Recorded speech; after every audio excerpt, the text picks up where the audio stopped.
মুক্তিপণের মতনই একটা নতুন কৌশল। ধরেন যে ব্যবসা প্রতিষ্ঠানের মিটারগুলো নিচ্ছে, নিয়ে আবার একটা সিরকুট মানে ফোন নাম্বার দিয়ে যাচ্ছে, পরের দিনে চোরের কাছে ফোন দিচ্ছেন, চোরের টাকা চাচ্ছে, টাকা দিলে আবার ফির ওটা দিচ্ছে। সেখানে আবার 1000 টাকা দিয়ে জিডি করো, আবার ফির মিটার আনবে যাও, আবার ফির টাকা দাও 3000, এরকম করি 13,000 টাকা গেল। রংপুরের বিভিন্ন এলাকায় অভিনব উপায়ে চুরি করা হচ্ছে বিভিন্ন ব্যবসা প্রতিষ্ঠানের মিটার। চুরি করার পর সেই মিটারের জায়গায় সাটিয়ে দেওয়া হচ্ছে একটি ফোন নাম্বার। সেই ফোন নাম্বারে ফোন দেওয়ার পরে তাদের দাবিকৃত টাকা পাঠিয়ে দেওয়া হলে মিলছে প্রতিষ্ঠানটির মিটার। রংপুরের মিঠাপুকুর উপজেলার জৌস ইটভাটার স্বত্বাধিকারী ইস্তিয়াক জানান, রাতে হঠাৎই বিদ্যুৎ চলে গেলে প্রথমে লোডশেডিং ভাবেন তিনি। পরে প্রতিষ্ঠানটির নিরাপত্তারক্ষী দেখেন মিটার খোলা। পরে সেখানে একটি মোবাইল নম্বর লাগানো দেখতে পান। সেই নম্বরে ফোন দিলে চাওয়া হয় টাকা। পরে টাকা দিলে মিটার কোথায় আছে জানানো হয়।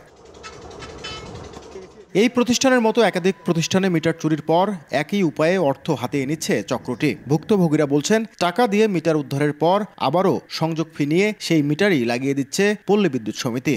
বিকাশে কম খরচে ক্যাশ আউটের লিমিট বেড়ে 50,000, প্রিয় এজেন্টও 2টা। মুক্তিপণের মতনই একটা নতুন কৌশল।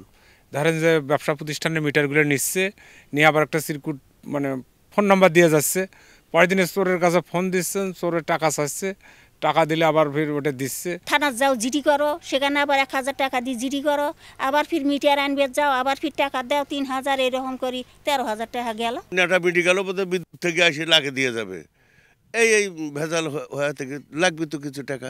যদিও সমিতির এই কর্মকর্তা জানালেন, বৈদ্যুতিক মিটার চুরি হয়ে গেলেই শুধু ফি নেয়ার নিয়ম রয়েছে। তবে একই মিটারে কেন টাকা নেওয়া হয়েছে বিষয়টি খতিয়ে দেখবেন বলে জানান তিনি। এটি মিটারে অর্ধেক টাকা দিতে হয় নর্মালি যদি চুরি হয়ে যায়, যদি রিকভারি না হয় সেই ক্ষেত্রে। কিন্তু চুরি হওয়ার পর যদি মিটারটা পাওয়া যায়, যদি টেস্ট করি ভালো করা যায়, তাহলে আমরা এটা ছাড়াও দিতে পারি। আর রংপুর পুলিশ সুপার জানালেন, অভিযোগ পেলেই প্রয়োজনীয় ব্যবস্থা নেওয়া হবে। সাম্প্রতিক সময়ে হয়তো বিভিন্ন জায়গাতে ইলেকট্রিক মিটার চুরির বিষয়ে প্রত্যেকটা আমাদের থানা ইউনিটকে বলা আছে, আবারও আমাদের নির্দেশনা থাকবে যেন এই সংক্রান্তে কোনো ধরনের কোনো যদি অভিযোগ আসে তাহলে যেন এটা যথাযথভাবে প্রয়োজনীয় ব্যবস্থা গ্রহণ করে। খরচ ও দুর্ভোগের পাশাপাশি চক্রটি ধরাছোঁয়ার বাইরে থাকায় শঙ্কিত ভুক্তভোগীরা।